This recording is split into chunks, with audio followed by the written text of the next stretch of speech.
এজন্য বিশ্বনবী বলতেন কবর হলো জাহান্নামের প্রথম স্টেশন, কবর হলো আখিরাতের প্রথম স্টেশন।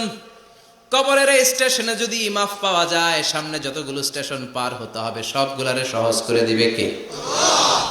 আর কবরের স্টেশনে যদি গন্ডগোল লাগে, সামনে আরো গন্ডগোল আছে না নাই?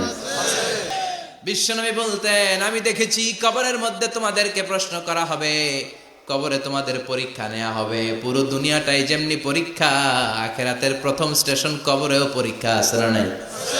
প্রশ্ন আছে না নাই? কয়টা? জোরে বলেন। মুমিনদের জন্য 4টা, কাফিরদের জন্য 3টা।